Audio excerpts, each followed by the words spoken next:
So the card on the bottom of the deck is the Page of Air. Now, air signs such as yourself, Gemini, Libra, or Aquarius energy, a lot of times this is a communication coming in. It's truth coming in. Can be spying on someone. I don't mean necessarily in the creepy way, but with social media, sometimes we like to check out what somebody else is doing on their social media page or whatever. So this can have something to do with that. This is, air is communication energy. It's internet. It is travel, right? Now, according to the keynotes on the card, this can be challenging information, delays or changes to plans, and truth delivered without tact, right? So watch out for your role in that. Sometimes people have a tendency to be too blunt and they don't recognize, how it can sound to the other person that can create unnecessary or unwanted conflict with somebody. But I will put this back. It'll be out of sight for now, but we'll reference this as we go on, see if it makes more sense in a reading. But, excuse me. Ten of Fire shows that you're burdened. You've got a lot of responsibilities on your plate. You're working a lot. This can indicate a need to delegate responsibilities to other people. Your life may be out of balance. It can also indicate stress-related health concerns. So there is some kind of a need to slow your pace a little bit if you can. I remember reading a study that people who work really hard, like if say you work more than 60 hours a week, you have no additional productivity beyond the 60 hours. In fact, you have a decrease in productivity in the workplace because you're so tired and overtaxed that now you're losing productivity. So be sure that you're experiencing work-life balance as well. Are you getting out? Are you playing? Are you having fun? Are you laughing? I mean, really a belly laugh, not just, one of those polite, okay, whatever, kind of laughs with that. We need to be able to relax, work, play, sleep, have fun. These are the kinds of things that help keep us motivated. But also help us work with our physical flesh. Our physical flesh is so finite. And a lot of times it's kind of like our spirit. My mom says it this way. She's a church lady. The spirit is willing, but the flesh is weak. That's kind of the idea. I think she's quoting St. Paul, but whatever. But the idea is we have to have that space. We got to have that space for that. And, we have to understand that our meat can only keep up with so much. There really does come a place where we've got to be able to, excuse me, find that balance because our body's limited, even if our spirit or our mind may be limitless or seem that way. Now, this is crossed by Knight of Fire energy. Okay, this is fast-moving, incoming energy. Think things through very carefully because things are going to happen at a rapid pace. This can be a problem, right? This could be a fire sign like an Aries, Leo, or Sagittarius. This person could be galloping in at fast speed. This could be passion, either yourself or it could be another person, the situation. As much responsibility as you have some kind of a passion for something. Or this other person's coming in. But remember, if you're not balancing out your energies, you're going to fizzle very quickly out because you're going to be exhausted. Things that we feel passionate about, when we want to actually manifest them into something materially demonstrable, like, what's another way to put that? We can have a passion to write a book, but if we don't actually sit down and write it, it's never going to happen.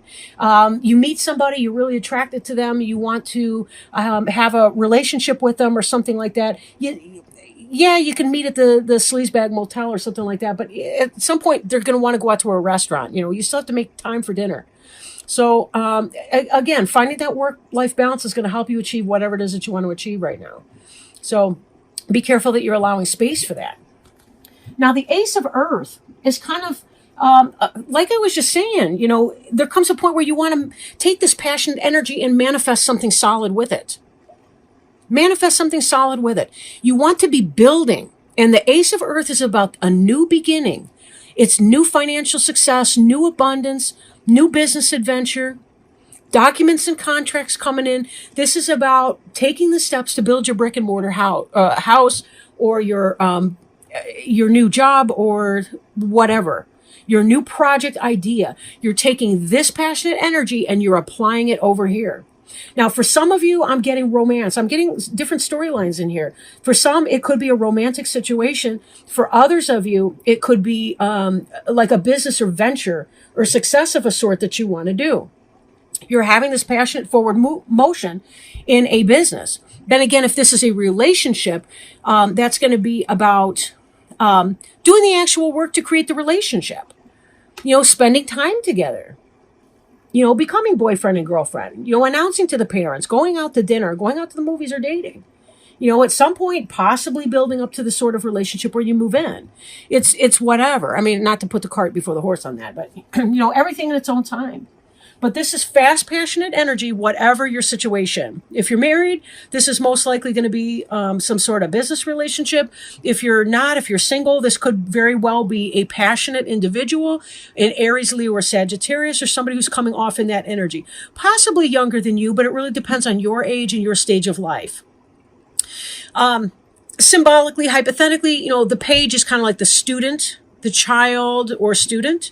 The knight is the person who has the education and now they're learning how to apply it in the real world. So that's somebody who's, doing what they need to do to manifest their passion into a physical realm. They're developing the program. They are creating the steps, or creating or doing the work and so on to get things done. Now, 8 of Cups, for some of you, this is about moving on or the desire to do so. Some of you are contemplating whether or not you need to leave a situation that you have invested a lot of emotion into. 8 of Water. This is about moving on and seeking calmer waters, brighter shores. Pick a metaphor, right? For some of you, it's been burdensome and you're kind of escaping into that. There's this passionate type energy that you're experiencing. Now, just behind you, we see about you coming into your own new partnerships or contracts. We saw the contracts in the Ace of Earth and continuing to move forward. For some of you, it really is, maybe you've met somebody and you're ready to leave a situation that's no longer happy for you. Then again, in a business sense, this can be about signing a new contract for a new job and leaving a business that you've invested some time and energy into, and some of yourself as well. When we're building when we're working hard at a job, we're building part of that company up. We're part of their profit margin, if they have one. I've worked for some shitty not-for-profits, so probably, and not in all cases. I've just dumped my time and effort into loser managers. I shouldn't say that. They might be watching. But, you get the point here. I just put my foot in my mouth. Okay, so me putting my foot in my mouth right now, that's your page of air right here. Truth delivered without no, I'm just teasing. All right, it's whatever. It's not all about me, Val. But you get the point, right? 2 of Fire is passion. When you think about the 2 wands that are on the sides in some of these decks right here, it's like you're looking through a doorway that's made by these staffs or staves. I don't know, whatever the plural of staff is. But it's like you're looking through a portal. You're walking through a door here. There's something new. You're moving on. You're moving through something. It's sort of like going through a mini challenge. You've passed it. You've leveled up, in a sense. But there's a great deal of responsibility that's been coming with that. And part of that could be, and this could be what you're so fired up about over here, some of you, is that you got the desire to shake it and move on. You're done. It's exhausting when you're working for a company, a business, whatever, and you're not seeing yourself getting ahead. Now, for others of you, you could be leaving some kind of a relationship or something because something new has happened. But again, take it as it resonates. Take it as it resonates.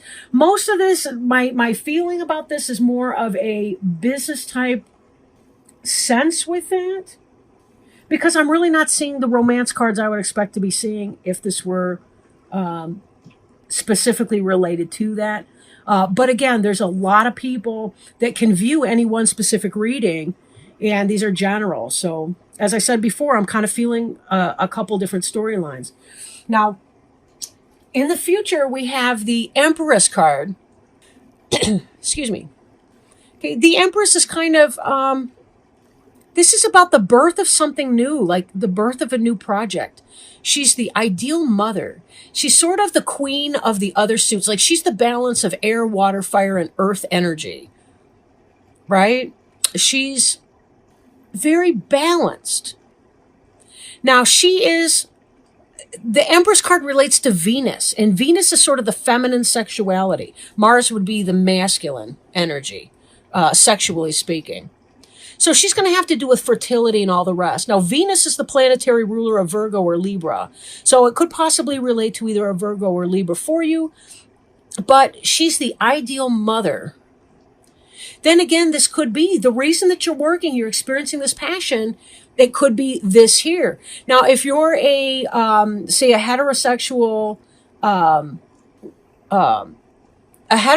Gemini and you're a guy, given that we're seeing this kind of passion in here, we're seeing this sort of responsibility, we're seeing the Ace of Earth, we're seeing the Two of Fire, be careful of unplanned pregnancy, because that's always a possibility too, right? But a lot of times the Empress is really more symbolic. Now, this is somebody who's got their brick and mortar, their earth down. They know how to do their adulting. And yet they also are in touch with their intuition. They're also highly logical. They're self-disciplined. They understand their emotions and they don't tend to be overwhelmed by them. They have the balance of logic and emotions at the same time. The Empress is really kind of in a good place like that. She's a very nurturing being, a quintessential feminine energy here. So this could be you or somebody near you. The Empress could be the person that you go to when you're feeling overburdened or overwhelmed, when you've got all these responsibilities on your plate. Could be that person. Then again, it could be that, you better be careful because somebody's going to wind up pregnant over here too. Because again, we got that Knight of Fire. And the Ace of Earth is about the beginning of something material, and a baby is a physical material manifestation of some kind of a contract or partnership that is passionate, right? That is fiery. Okay, lecture over. The card representing you right now, Gemini, is the High Priestess. The High Priestess is about, she's a female, doesn't have to be a female. Men can walk in the High Priestess energy as well. But she's really the goddess that is, I want to say the virgin goddess that was associated with the moon. But remember, the virgin goddess wasn't about, asexual behavior. It had to do with a woman who was unto herself, that was not, I want to say owned by a man, but I hate to say it that way. The Empress has a partner, the Emperor. The High Priestess is the moon goddess. She's Selena. She's, who are some of the other ones? Whatever. But you get the point, right? She's very intuitive. She understands the mysteries of the universe. She has affinity with the moon and the lunar cycles and so on. Again, if you're a heterosexual Gemini woman, be careful it's not you becoming pregnant. This is intuition. You've got the Empress coming and you are the High Priestess. This is kind of a progression from the virgin goddess of the temple to the Earth Mother goddess. But this, when I'm thinking about the moon, I'm also thinking about the 28-day cycle. It's 27 point whatever. But I'm thinking about the lunar cycles that accompany with that. And of course, when I think of lunar cycles and the like, that makes me think again of female fertility. So be mindful of that this month. 3 of Fire. Here's another one. We move from the 2 of Fire over here to the 3 of Fire. 3 of Fire is about waiting for your ships to come in. 3 of Fire is waiting for your ships to come in. You've taken steps. You've transacted business. You've done some good work here. Partnerships, contracts, and all the rest. And here you're waiting for that ship to come in. It's not that it might come in. It's that it is, in fact, coming in. They're on the way. You can see the mast in the distance. Maybe not in this deck of cards. Everything's so small, I can't see it. But then again, my eyes aren't what they were. Whatever. I babble. And I digress. So... You're a card of the environment. This is how other people see you in the environment. They see you as your ship's coming in. This is how you perceive your environment. This is all about waiting for that to come in. Again, doesn't have to be a harvest, but given that we've got some potential baby making activity going on, this could also be about waiting for that to come in. So, What you reap, you shall sow, literally and metaphorically. Now, hopes and fears, a false sense of entrapment, being overly focused on material things, and negative or fear-based thoughts. What is keeping you trapped, Gemini, in your mind? How are you feeling stuck and unable to move on? Like we saw this Eight of Wands. I listened to another reader who says, Eight of Cups, that ass. When she's talking about, you got some crumb bum in your life, get rid of him, her, it. Get rid of that person. You got an Eight of Cups, that ass, she says. And it's true, but sometimes we're our own worst enemy. How are we tying ourselves down? What is our addiction, literal or metaphorical addiction?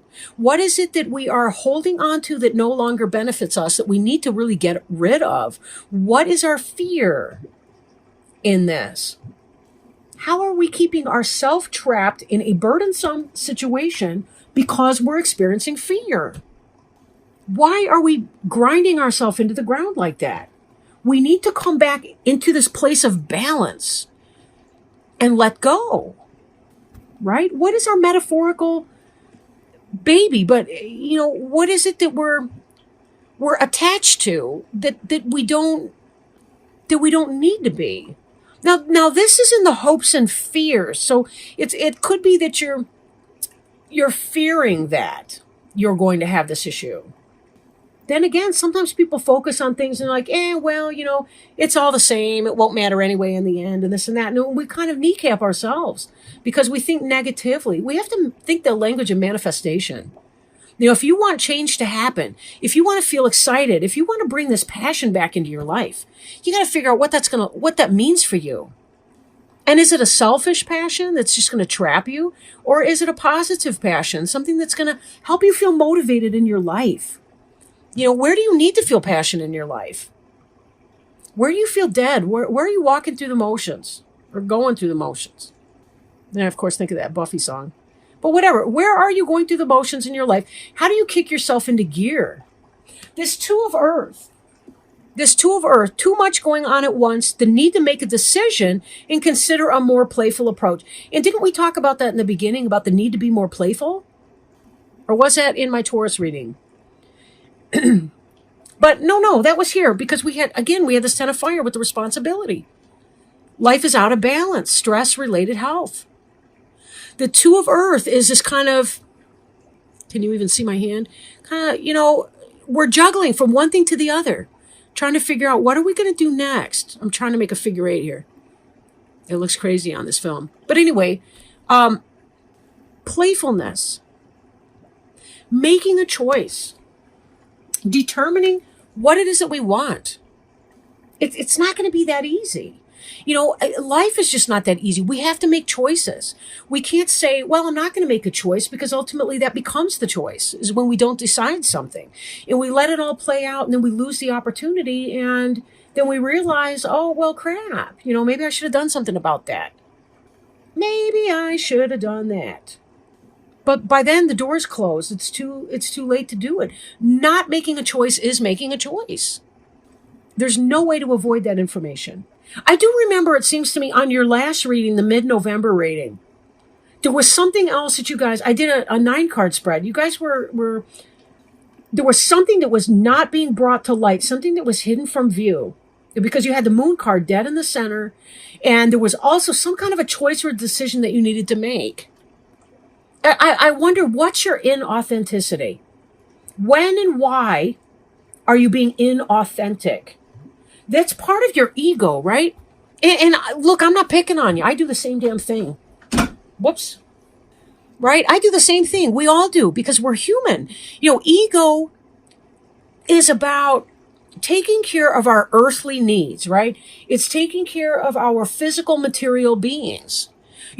Selfishness, right? Selfishness can be a bad thing, but if you're trying to find materials and resources and squirrel them away for your family, then that's not so bad, is it? Human beings, and I think Aristotle talks about this on virtue, when there's impulses and there's values and there's needs and all the rest of that, and we're really trying to find the happy medium You know, let me give an example. Like with bravery, we all would say, "Oh, bravery is a good thing. Courage is a good thing." But if you're in a war zone and you rush into enemy fire without thinking, your bravery, your courage is too much. It's too over the top. It's like you've overdosed on courage. You need to draw it back a little bit so that you can be reserved and hesitant and look around. Then again, if you don't have enough courage or bravery, you may be a coward. I like to say you'd be a normal person, but okay. But I think courage comes from being a normal person who does something anyway, even at great risk to oneself. It's that extreme, right? We can also think about other things. Example, sex. You know, sex is neutral. It's neutral. On the one hand, you could have, say, a committed couple having sex, and that's a wonderful thing. Then again, at the far opposite end of the extreme, you have non-consensual sex, such as rape or child abuse. So you can see how if we don't find a balance for our sexual impulses, a balance for our courage, a balance for the things that we do, we can fall off on either side of that. So with ego, it's not exactly a bad thing in and of itself, but we have to find the balance in the middle. I have to take care of me and my needs, but not to the extent that I'm harming other people to do it. I can't kill somebody because I want their stupid peanut butter and jelly sandwich, right? It's that same idea. So how can we work with this? Understand what your ego need is, but talk yourself out of the sense of entrapment. Note that the wording on the card says a false sense of entrapment. This has to do with a mental picture that you create for yourself. How do you talk yourself in or out of anything? You are the queen and the king of ambivalence, Gemini. This Two of Earth final outcome card, haha, surprise. That's almost a wild card because you live there. Some of you. I don't mean to pigeonhole everyone into the same. But there's that sense of that, right? It's so hard to find that balance in there, to be able to make a decision because it's like you want both things at the same time. Very contradictory, but you know what? That's who people are. We can love someone and hate them at the same time. They're flip sides of the same coin, but it's on the same coin, right? Speaking of coin, how do we find the balance in that? How do we release negative or fear-based thoughts so that we can self-actualize and get closer and closer to being able to make this decision? Courage, remember, is not the absence of fear. It's about action in spite of the fear. But like we saw in the example of the courage, you have to engage your mind first and think first so that you know you're not hastily rushing into enemy fire, but you have to weigh it out and figure your stratagem correctly.